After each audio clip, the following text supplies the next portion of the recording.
Good afternoon, everybody. Thank you for taking the time to join our webinar today, part one in a two-part series on loneliness. My name is Jane Griffiths, and I'm the Associate Director here at the Gay Men's Sexual Health Alliance.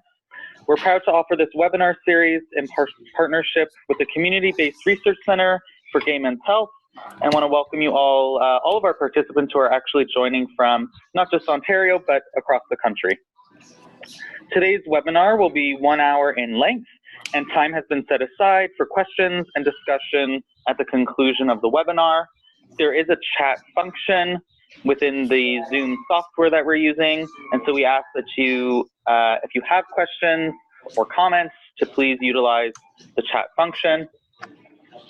We ask that those of you joining both by phone and by computer to please mute your microphones. You can do this on your phone by pressing *6, and you can do this within Zoom by clicking the little microphone icon. This webinar will be recorded and made available at a later date. I encourage you all to like the GMSH on both Facebook and Twitter, and visit www.gmsh.ca for more information on our efforts to improve the health and well-being of gay men across Ontario. It's 2018, and with the rise in online communities, social media, instant messaging, and other advancements in technology, it's possible for us to be more connected than ever before in real time. Why then do so many of us, including so many gay and bisexual men, report feelings of isolation, loneliness, feeling disconnected, or even unfulfilled? To answer these questions, we first have to understand loneliness, what it is, how it differs from related concepts, and the role of various factors in shaping our experiences of it. Is it the same thing as isolation? Is it a symptom of depression, only a senior's issue, or does it impact us across our life course? And so today we're really pleased to introduce our speaker, Eddie Elmer. Eddie is a member of the City of Vancouver's Senior Advisory Committee and is the lead author of the Social Isolation and Loneliness Report, which today's presentation is based on.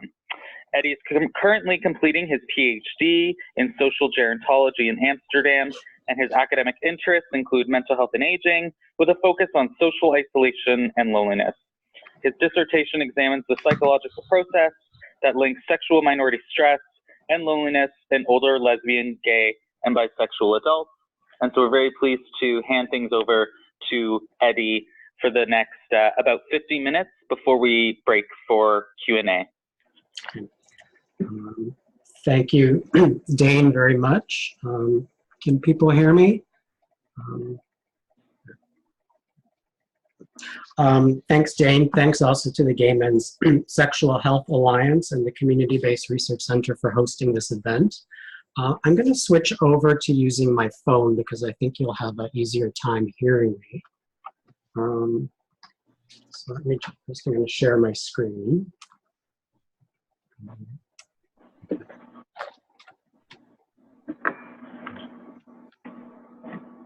Okay.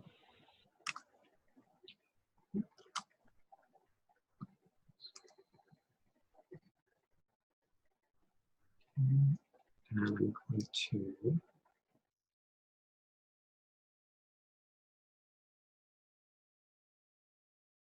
okay.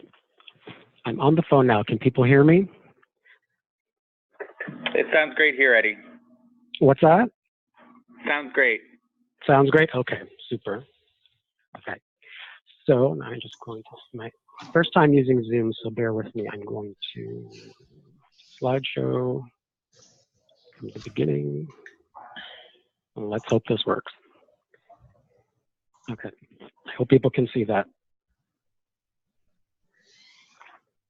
Okay, so as Dane said, this presentation is based on a report I recently wrote for the City of Vancouver and Vancouver Coastal Health. The report focused quite a bit on older adults, but I think if you read the report, you'll find that it's applicable to people from a variety of age groups, and I'm hoping that everyone listening will find something useful in this presentation and in the report, which I encourage you to read. Two things to mention before I get into the presentation, this first part will focus on loneliness in general and academic research and information on definitions and distinctions between loneliness and other states. And I'm hoping to use this to lay the groundwork to my discussion about loneliness among sexual minority men, which will be on August 15th next month. So this will be a more general presentation, but I would encourage you as you're listening to think about ways in which the information I'm presenting would be particularly applicable to sexual minority men. The other thing I want to mention, I spend quite a bit of time talking about the background information before delving into practical strategies. And I often get people sort of complaining at the end of my presentations. They say, this is very interesting information, but I'm not an academic and I just really want practical strategies that I can use with my clients right now. And I say to them that I think it's really important that we first take a step back and fully understand the nature of a problem before we make an attempt to actually try to solve it. Because often we will come up with a single solution to loneliness, even though there are many types of loneliness, and we apply it in the same way to different groups, and then we don't get the results that we expect, and we're disappointed, and we end up wasting valuable time and resources, and we can actually end up making lonely people feel even worse about their situation because they've, taken the step to join a program to alleviate their loneliness. They haven't had the intended outcome, and then they feel even worse about their situation. So we really need to, I think, just take a step back and understand as much as we can about the topic. I think that's the most practical thing that individuals and certainly service providers can do. So I really like this quote by Einstein, even though I'm nowhere near his league. In his league, if I had an hour to solve a problem, I'd spend about 55 minutes thinking about it and 5 minutes thinking about solutions. I quite like that. So let's begin the presentation. Throughout the animal kingdom, we see that many animals are highly social creatures, and human beings are certainly no exception. We are a fundamentally social species with a basic need to belong and a strong drive for intimacy and companionship. And this drive evolved over millions of years to promote mutual protection and cooperation, providing our ancestors with a distinct survival advantage. So we are here today, you and I, because our ancestors had a sensitivity to social disconnection. And this drive that we have is evident as people readily form relationships, fear social rejection, resist the breakup of relationships, and experience distress when relationships end or are threatened. And moreover, people suffer very intensely and may even face premature mortality when they're chronically isolated or lonely, as evident most vividly in extreme cases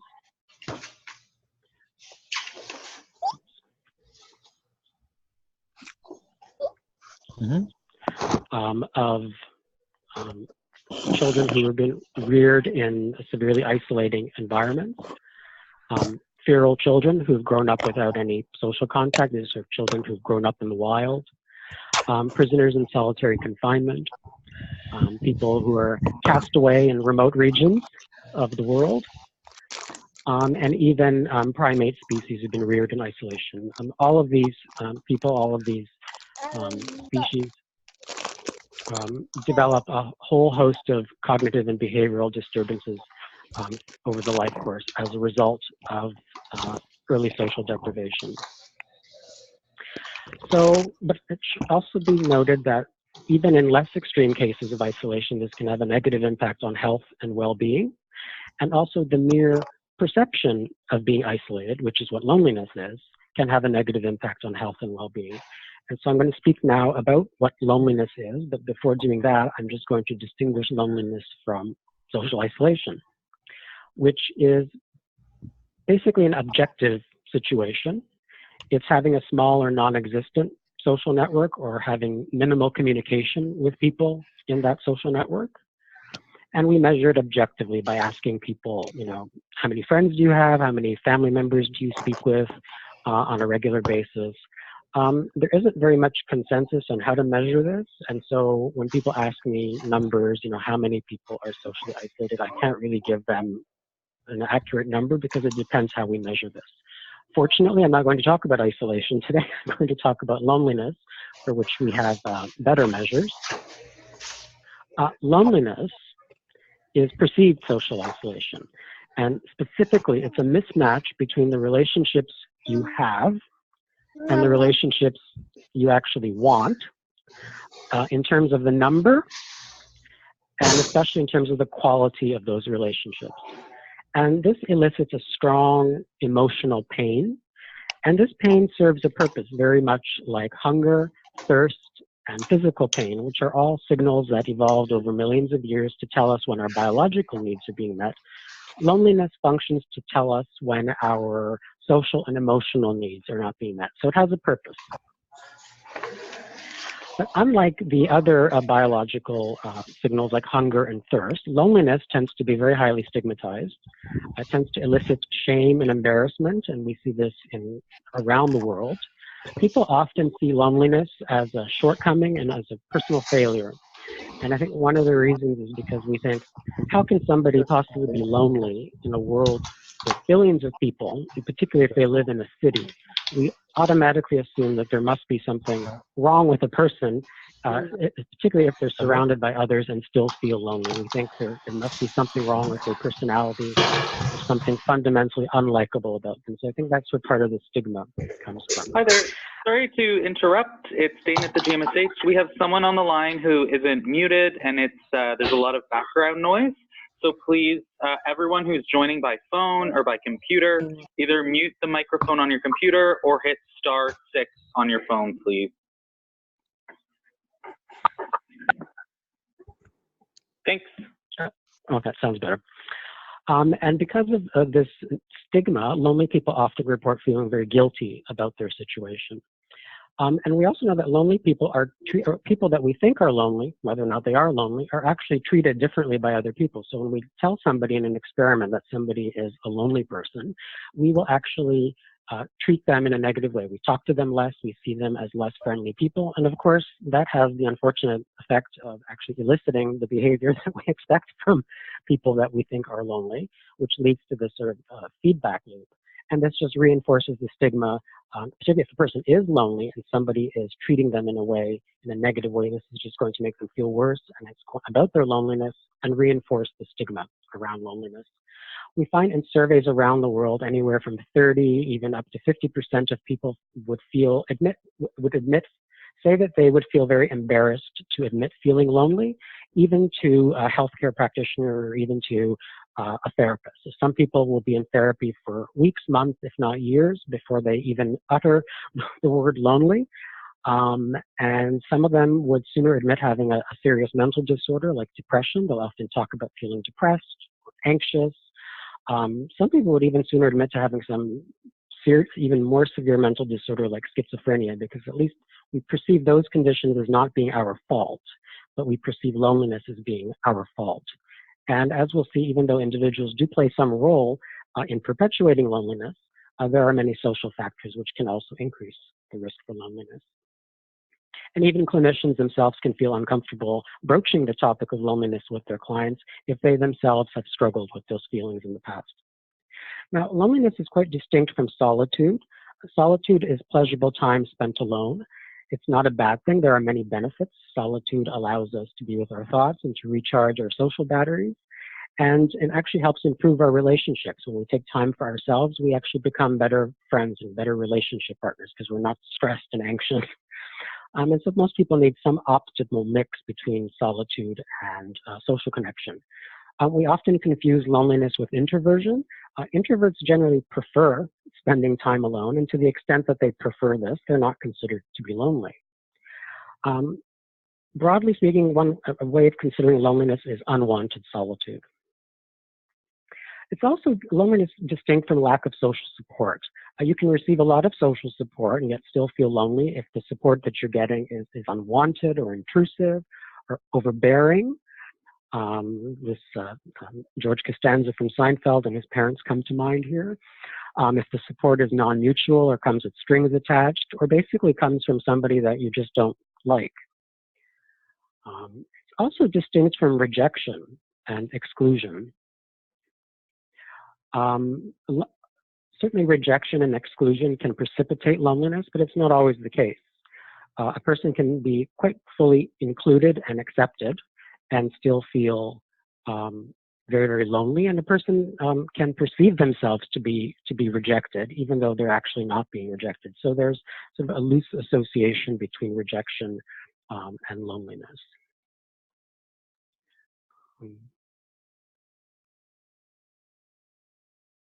I'm just reading I'm just reading the chat window. There's an orange box in the middle of my screen, and I'm having trouble getting rid of this.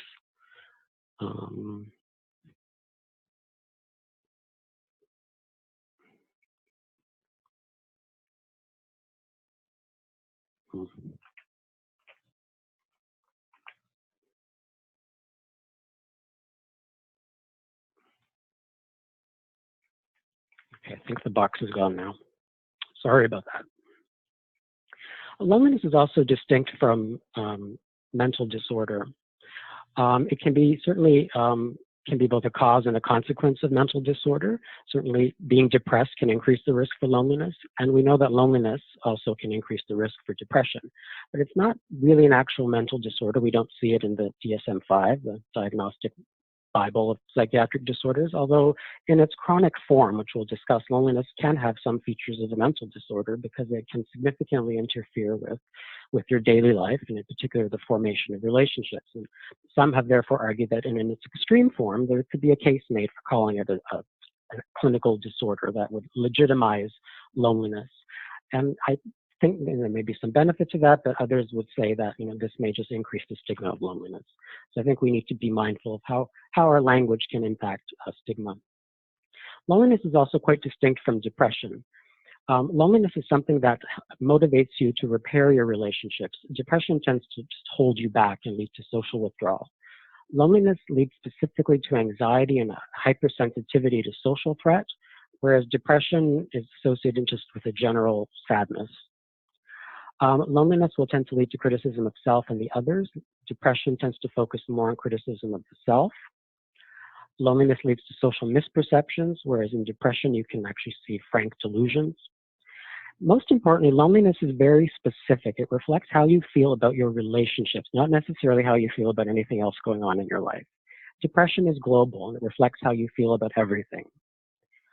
With loneliness, people have some insight into the cause. The relationships are not what they would like them to be. In depression, people often report having no insight at all about why they're feeling the way they do. And with loneliness, there is some ray of hope. You feel in the back of your mind, if you can change your relationships, then perhaps your loneliness will go away. With depression, people often feel completely hopeless about their situation. Now, importantly, there are different types of loneliness. I think the one that most people think about when they think about loneliness is intimate or emotional loneliness. And this is the perception or the perceived absence of a close, intimate tie, a close, intimate attachment figure. And this is usually a romantic partner, but it can be something like a parent or a best friend. Social loneliness is the perceived absence. And notice I'm using the word perceived because perception is the key factor. The perceived absence of having a wider network of friends and family. Collective loneliness, some have discussed, as feeling that you're not part of some larger group, like a team or a community, a neighborhood, a country, a sports team, something like that, part of a larger group.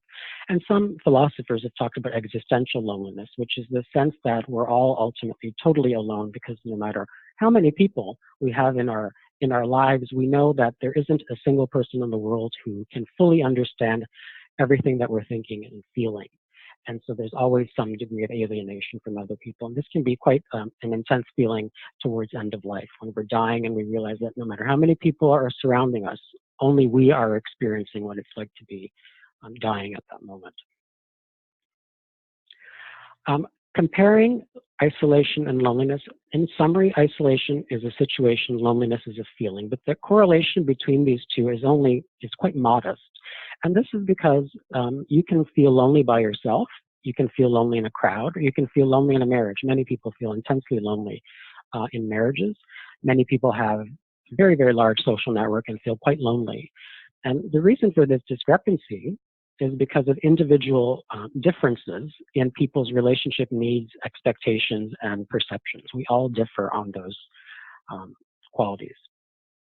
One researcher puts it very well when she says, an individual who's well positioned in terms of objective social participation can occupy virtually any position on the subjective continuum. Some researchers have also encouraged us to think about the combination of isolation and loneliness, and they've come up with sort of 4 categories of people. The most vulnerable category is people who are both isolated and lonely. So they have few friends and family, and they feel miserable about this.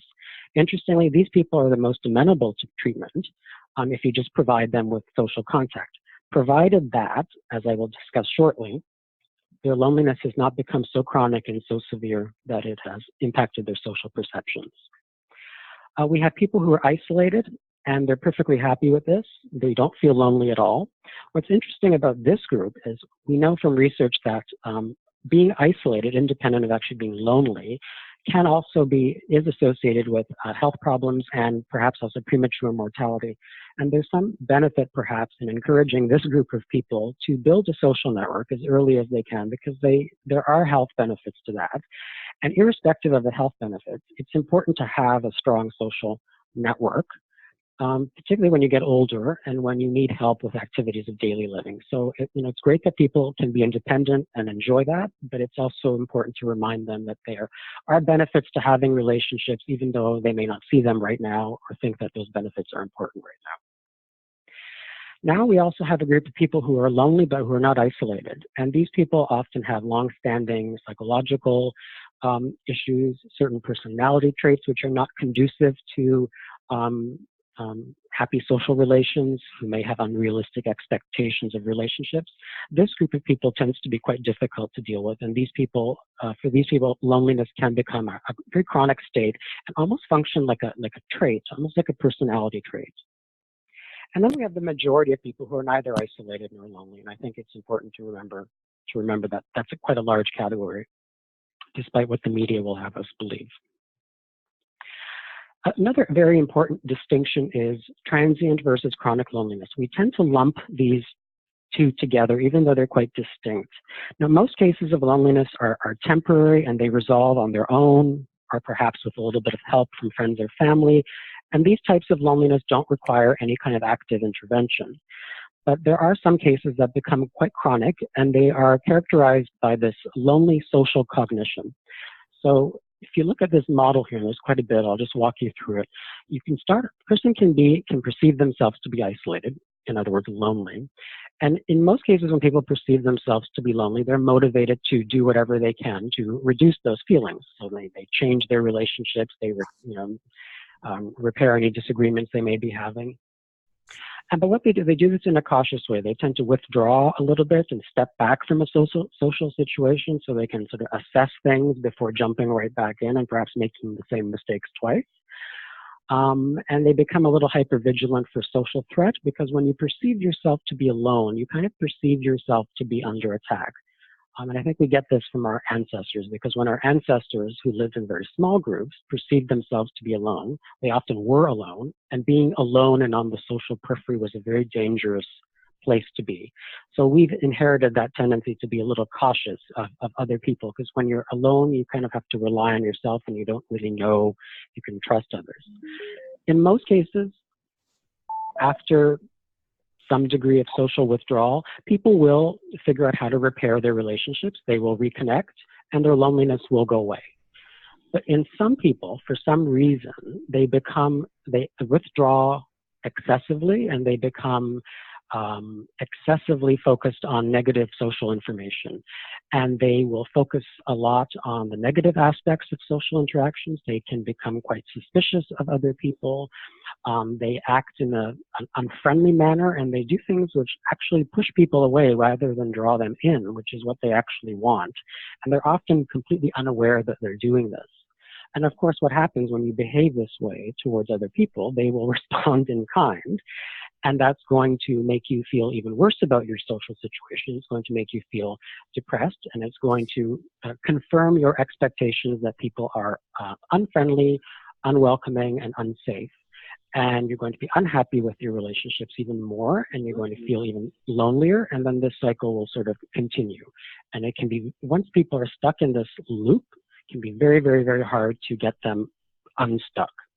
And towards the end of the presentation, I talk about some strategies that can be used to get people out of this cycle. And I have this diagram in my report. So if you'd like to read a little more about it, the paper from which this diagram is taken is very well written, quite informative. Now, why do some people slip from transient to chronic loneliness? One reason may simply be that they are actually just socially isolated, and for whatever reason they have very few opportunities for social contact. In some cases, this can even lead to learned helplessness, where a person no longer even bothers to interact with other people if they've come to expect to be isolated. So even when they're introduced to other people, they may not avail themselves of those opportunities. So they don't even transition to the normal cycle of loneliness. There are various personality traits, like, for example, a neuroticism, excessive shyness, rejection sensitivity, low self-worth, and these are some of the issues I will talk about next month because I think they're quite relevant to sexual minority men. People who feel that relationships are beyond their control and that relationships just kind of happen magically and they play no role in the formation of relationships. And interestingly, there's all sorts of research using twin studies showing that there may be genetic influences as well. So there may be genes which in some way influence pro-social behavior, how the types of social information that people sort of focus on, and people's individual sensitivity to negative social information. Now, why do we care about loneliness, other than the fact that it is a very unpleasant state?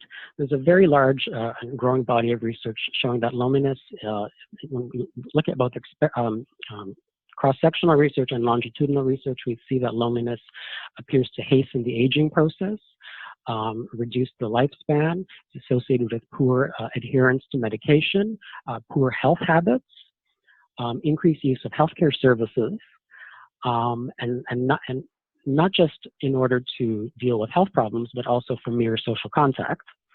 Some have made there's some interesting news out of Japan that there are some older people who are actually, it's a bit sensational, but some older people who are actually committing petty crimes so they can sort of become involved in the criminal justice system and get some degree of social contact that way. Quite interesting. Decreased neighborhood trust and cohesion, and also we've seen that loneliness tends to spread within social networks, because when you're interacting with a lonely person, they put you in a certain mood, which then in turn changes the way that you perceive and interact with other people, and so you can have loneliness actually spread within social networks.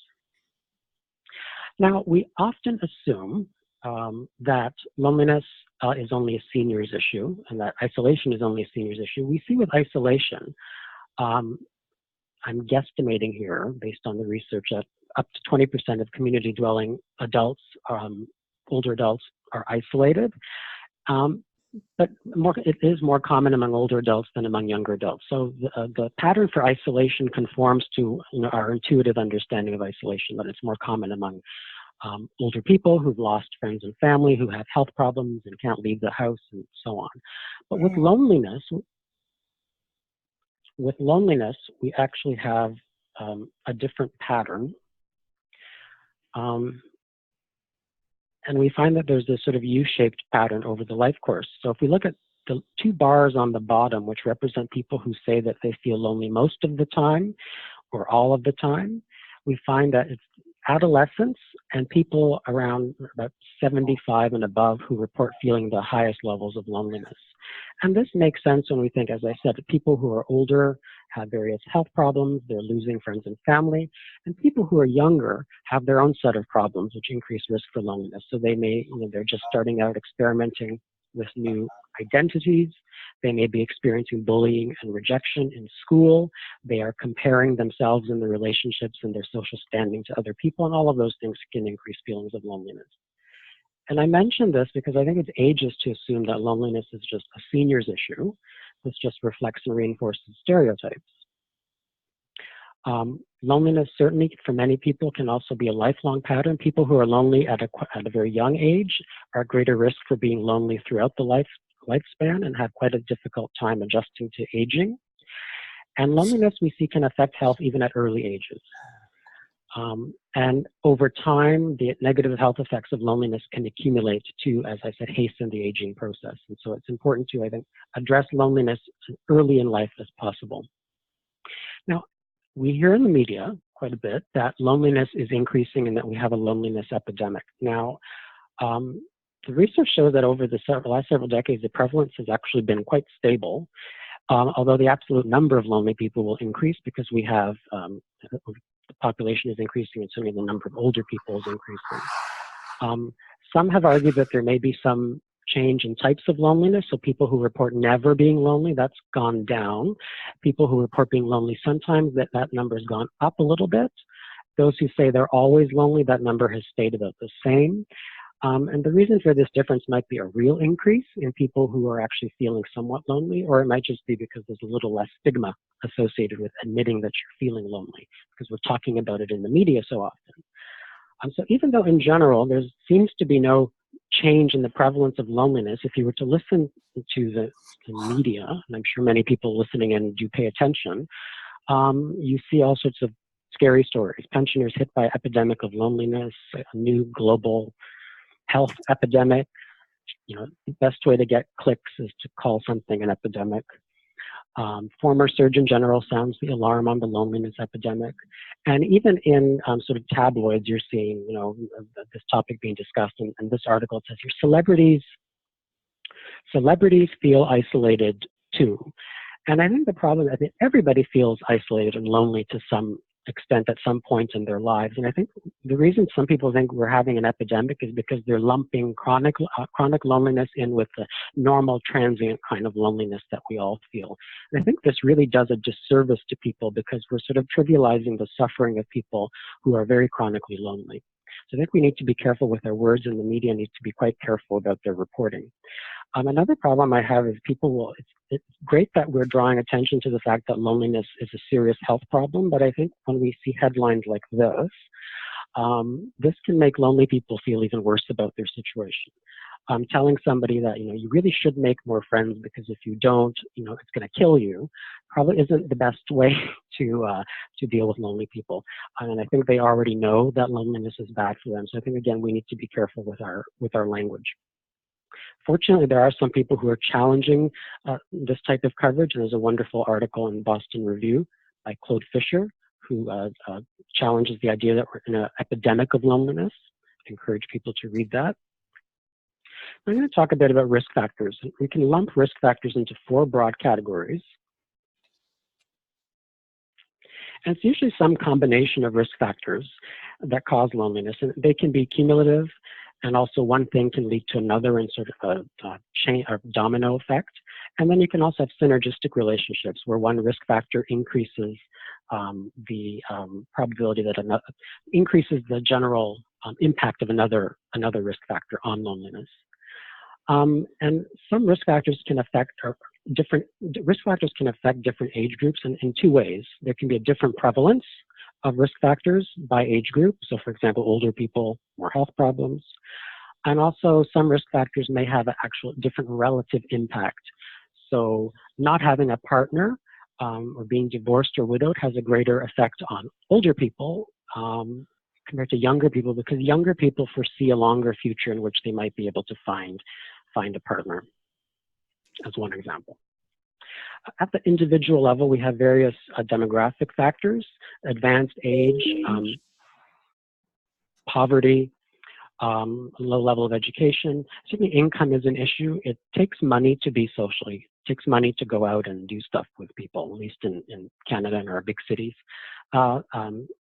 Ethnicity, sexual orientation, which I'll talk more about next month, may be associated with increased risk for loneliness, perhaps due to stigma, perhaps due to feeling like you don't have anything in common with other people in your neighborhood.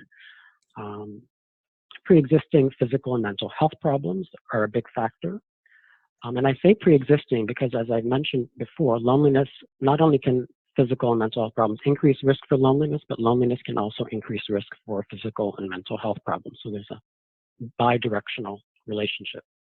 And very importantly, and something that's not discussed very often, and that I will discuss quite a bit next month, is factors affecting relationship perceptions and behaviors. And there's a bevy of those factors. So negative attachment history, early experiences of rejection, bullying, low self-worth, various negative personality traits, social misperceptions of the type that I discussed earlier, not feeling very confident in your ability to form relationships, constantly comparing your relationships to those of other people, feeling that relationships are out of your control, negative attitudes about aging, so feeling that later life is a time of inevitable social decline, and then various genetic factors which probably underpin all of these factors.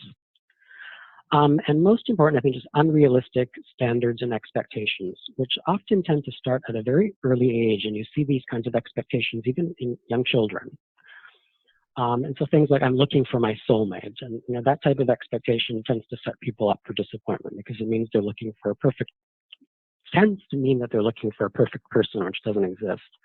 I deserve the best and will not settle for less. We may feel that we deserve the best. It doesn't mean we'll be able to get the best. And it doesn't even mean that we need the best. Sometimes, a good enough partner is good enough. We don't need the best partner that we can find. My partner should be my best friend and know everything that I'm thinking and be able to read my mind. Friendships should be easy and not cause any stress. Relationships of all sorts cause stress, and people sort of need to learn how to deal with that, and some people just can't accept that. A true friend will never let me down, and my family should always be there for me. And really important is I want everyone to like me. And this is problematic because people who have this, who feel this way, will tend to behave in ways that appease other people. And this, unfortunately, can lead them to being taken advantage of by other people. So at the level of relationships, a small social network, not having an optimal mix of people within the network, not having a mix of both strong and weak ties, because we know that weak ties can be very, very beneficial because they help to reduce the burden on our stronger ties. And weak ties can also lead to the formation of strong ties.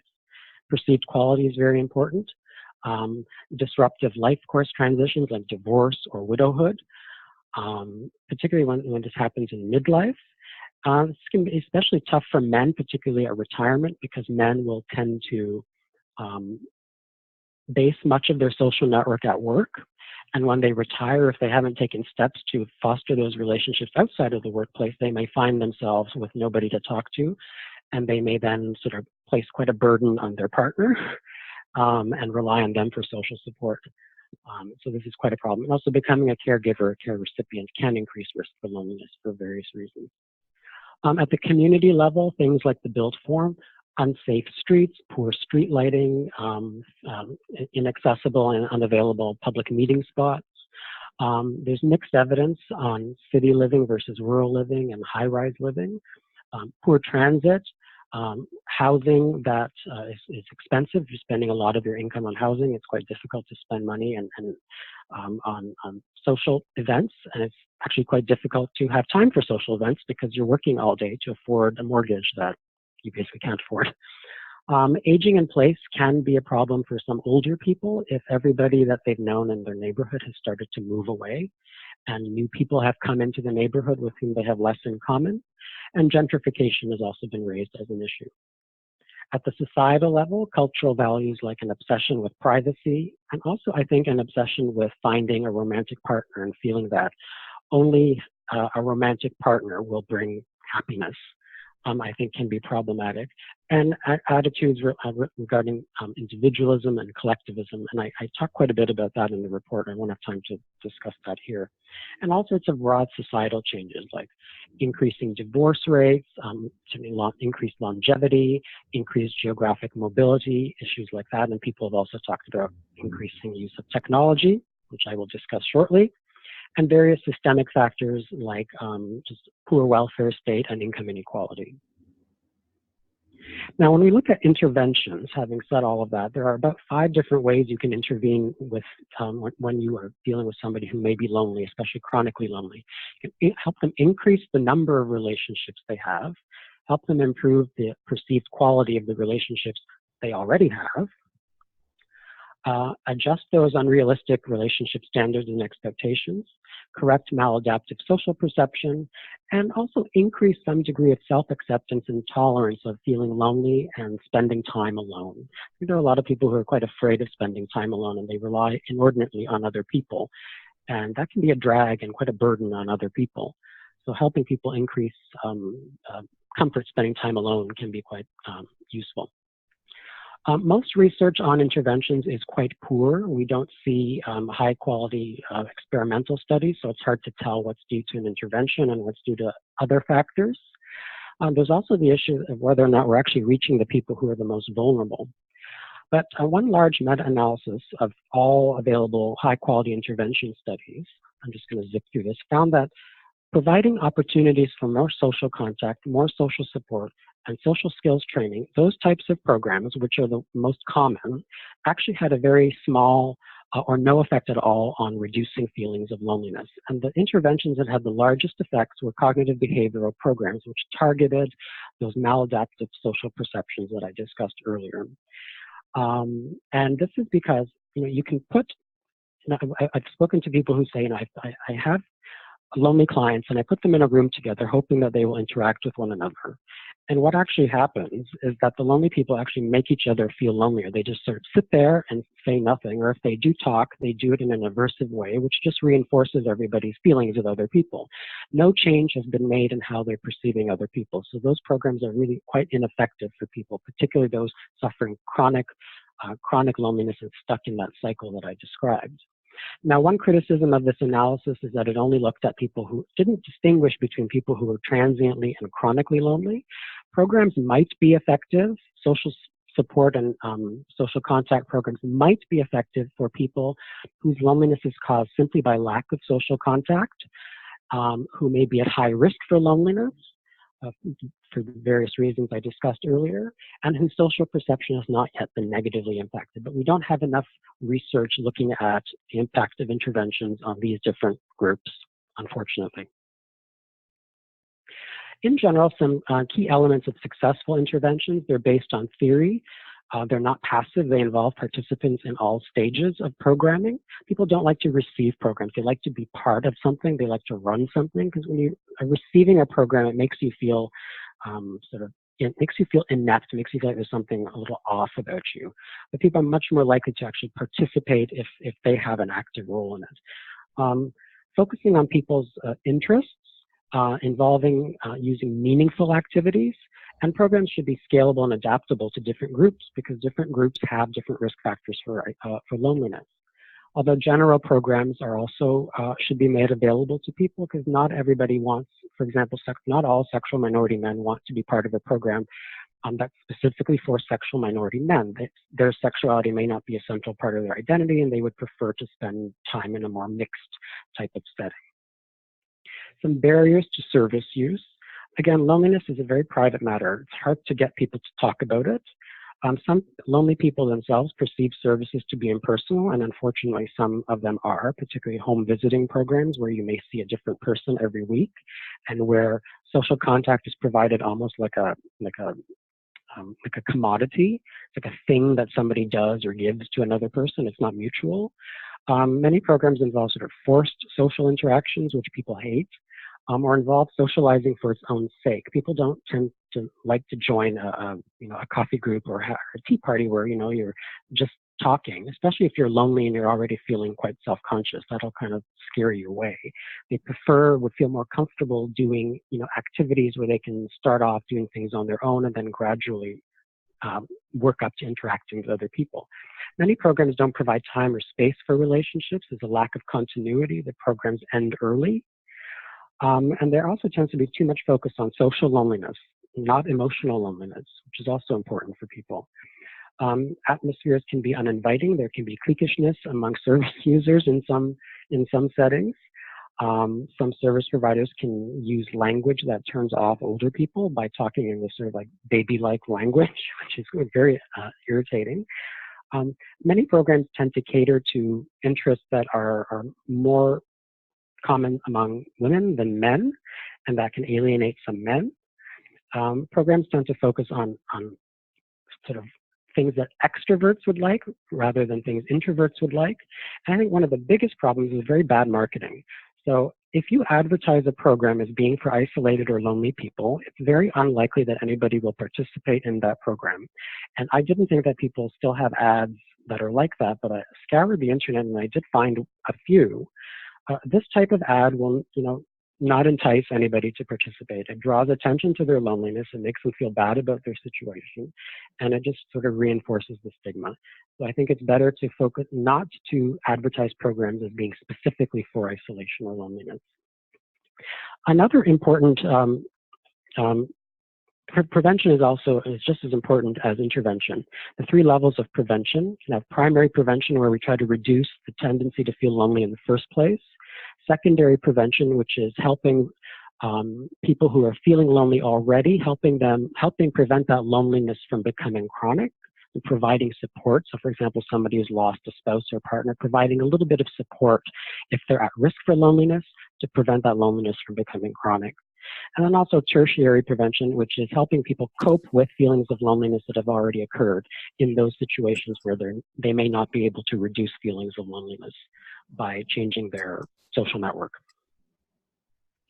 Now I'm going to end this by picking a few. I picked 3 or 4 recommendations from the report that I wrote that might be applicable to this audience. And I'll skip this slide here. So one of the recommendations is to provide more training for service providers on how to identify lonely people by considering risk factors and warning signs. How to broach loneliness in a tactful way that's respectful and that doesn't make people feel worse about their situation. And reinforcing the importance of being patient and persistent, because lonely people will tend to push others away. And if you can show them that you are there for them and are ready to provide support when they're ready, that will really help them overcome their loneliness. If they know that you're sort of a strong, consistent presence, that can be very, very beneficial. So it's important to remind service providers and just people in general not to give up early when dealing with a lonely person, especially one who's behaving in a not so friendly way. And also learning how to spot loneliness in yourself before it affects your relationships with other people. I'm going to skip this slide. In the report, I talk about 2 scales that can be used to measure loneliness. They're both well-validated scales, and each one can be used in different situations and has benefits and disadvantages. One recommendation is to consider something that we call supported access. Because chronically lonely people may be afraid of social contact and hard to engage, they can be quite likely to give up early if they do start a program, perhaps because they have quite high expectations that wonderful things will happen, they'll make new friends as soon as they join the program, but we know that's unlikely to happen. Relationships take time. To prevent this from happening, it can be useful to provide some kind of support at the beginning of a program and then gradually withdraw the support as a client becomes more comfortable using a particular service. And of course, considering cognitive behavioral approaches to address those negative social cognitions I talked about. So drawing attention to maladaptive perceptions and behaviors, challenging automatic thinking, focusing more on positive aspects of social interactions, expecting relationship success and improving one's confidence in relationship skills. And of course, there's also a behavioral component to cognitive behavioral interventions.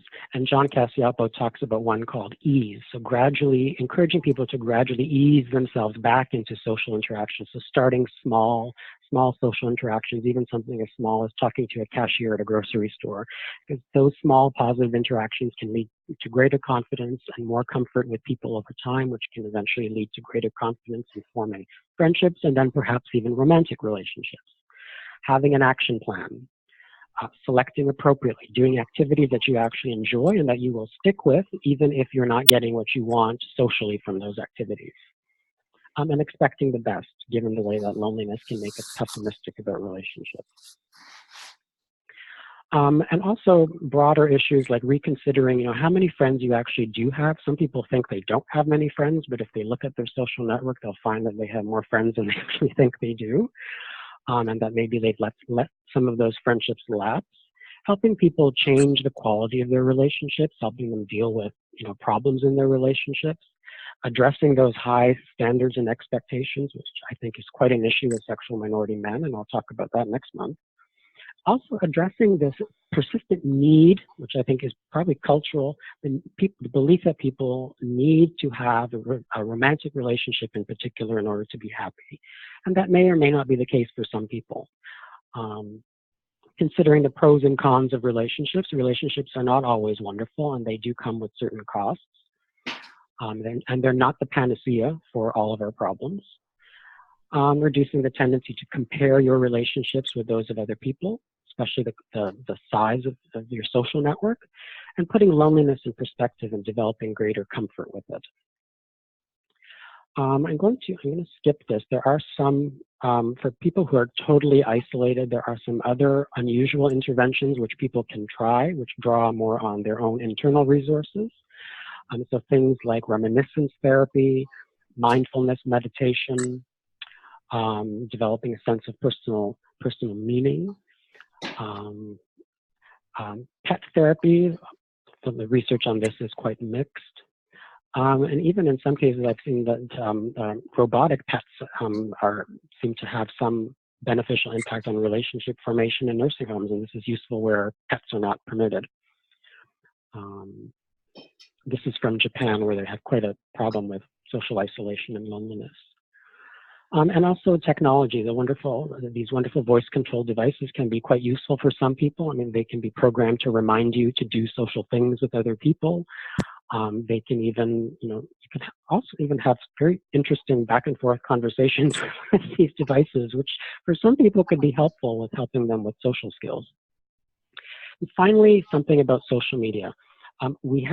There are some potential benefits of using social media, despite what we hear about in the popular press. If you use social media as a tool, like any other tool, and if you use it in a way that's passive, so looking at people's pictures, clicking on like, and not actually interacting with people, that is associated with increased risk of loneliness. But if you use it actively in a way that helps you build relationships and stay in touch with people, that's associated over time with less loneliness. And the same applies to other technologies, and certainly also applies to Grindr and Scruff and these other apps, which I will talk about next month. And finally, public education. Knowledge is power. I think clinicians can do quite a bit with schools, businesses, and others to help them address the various myths I've talked about in this presentation, to help people, including young people, build emotional resilience and social networks at an early age, helping people spot loneliness at an early age and understand how loneliness can affect their social perception, and learning how to support people who are lonely, including giving them specific tips. My last slide. I really think it's important to remember we cannot completely eliminate all loneliness. Some degree of loneliness is normal. It's a normal human emotion. We cannot eradicate it, just like you can't eradicate physical pain. It's a private matter. There's stigma. It's often due to long-standing problems which will not go away with the provision of a time-limited service. We need to have realistic goals for our clients and beware of any kind of easy sounding solution, particularly those that are applicable or seem to be applicable to everybody. Tailoring interventions is very important. And finally, not all problems can be solved. And I think that's a hard truth that we need to come to terms with. Here are some 4 really good books that for people who are interested in learning more about this topic. The first one I think is the best, written by John Cacioppo, who's sort of the godfather of loneliness research, who unfortunately passed away a few months ago at quite a young age. But I highly recommend reading this book and all of the other ones. Okay, I will stop talking now because I've gone over time. Eddie, thank you for that very thorough presentation. We're going to turn it over to the chat box, where if anyone has any questions for Eddie on this topic, to utilize the chat function, and we'll pass those along. If you could read them out to me, that would be sure thing. We don't have any at the moment, but we'll give folks a couple of minutes. Can we ask questions by phone? Sure, go ahead.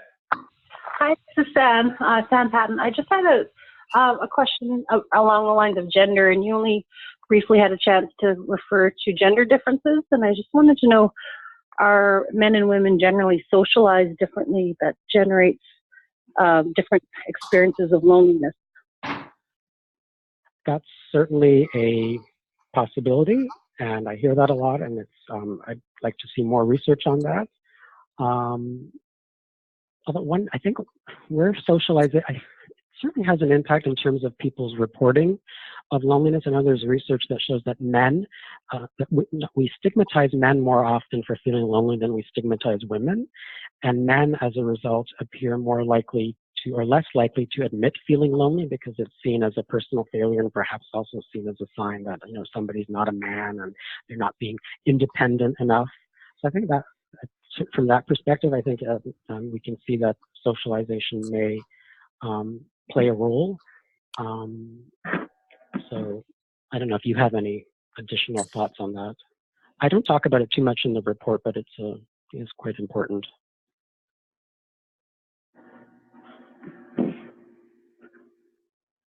Any other questions for Eddie, either through the chat box or over the phone? Don't forget to press *6 to unmute your line.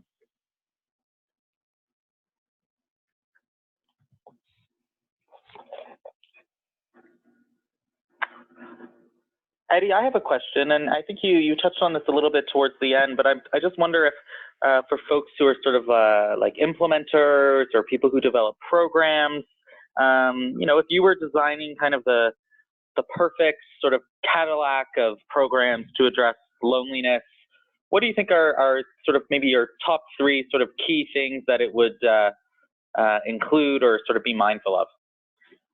Well, that's a $1 million question. People ask me that at every presentation, and usually I say that there just really is no one-size-fits-all solution. It's going to depend on, you know, what is the type of loneliness we're dealing with, how long has it been going on for, what is the age of the person, what are some of the, you know, underlying risk factors they may have. Again, some people will benefit just from the mere just giving them some social activity, giving them something useful to do. Other people may require a much more intensive cognitive behavioral intervention or long-term, you know, basically therapy.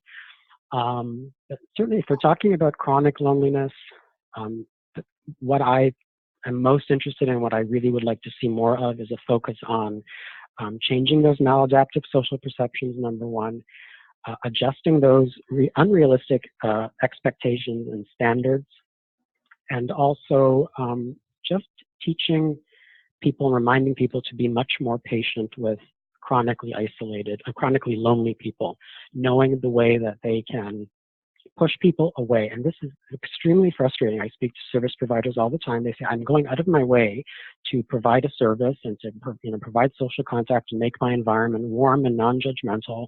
And, you know, I get everybody to sit down and they just sit there and stare at each other and don't say anything. And, you know, many of those people are probably, if they're chronically lonely, they're probably afraid of social contact. And so it's going to take a while for those people to open up. It's going to take a while for them to develop trust with other people. It's going to take a while for them to develop more accurate perceptions of other people. So patience, being patient and being persistent and always there for people, even when they push you away, I think that's important. So those 3 things, I think, are any intervention, I think, particularly for chronically lonely people, should have those 3 ingredients. Thank you. I don't see any other questions in the chat box. Oh, we have one here. This will be our last question because I'm mindful of going over time, but the question is, you mentioned that lonely people tend to push people away. In a group intervention, how would you deal with this? Okay, so there are, I didn't have time, I cut out the 2 slides I had. There are 2 what do you call it, sort of packaged loneliness interventions that have been published in the research, and they are typically conducted in a group format, and they're multi-pronged, and they involve like at least 8 to 10 sessions. And one of the first things they do is just educate people about loneliness in general and how it can affect their social perceptions. And just that information by itself, showing people that cycle that I was talking about, how their thinking can kind of go haywire, that can be very beneficial because people can take a step back and say, okay, you know what, I'm doing that. I shouldn't do that. I should be a little mindful of that. The other thing is perhaps just, not jumping right into helping people deal with relationship issues or forming relationships, giving people an opportunity to do some kind of activity where they don't have to immediately interact with other people. Because there are so many people, it's like they want to interact with people, but they're scared, and they just don't want to go where they're expected to sit down and just immediately start talking to other people because they're afraid. But if there's an opportunity for them to go and do something with their hands, some kind of, I don't know, artwork or building something or doing something where they can sort of be alone for a little while and then gradually start interacting with other people as they develop a little more comfort, that can be very beneficial. So again, easing people into social interaction and also just reminding them always of how chronic loneliness can alter their social perception. I think those are the two things I can offer there. Wonderful. Well, Eddie, I want to thank you for this first part in our two-part series on loneliness. Thank you all for joining us, and don't forget that our next webinar, which will dig deeply into loneliness among sexual minority men, is on Wednesday, August 15th at 3 p.m. Eastern Time. You would have received your Zoom link. However, we will follow up with a reminder email in a couple of weeks, and we hope that you'll join us for part 2. This webinar was recorded today, and we will make it available. And I will also, just to say, I'm happy to take email questions. It might take me a while to get back to you, but I'm happy to take questions. And I encourage people to look at the report as well. Wonderful. Thanks so much, and enjoy the rest of this day. Wonderful. Thank you.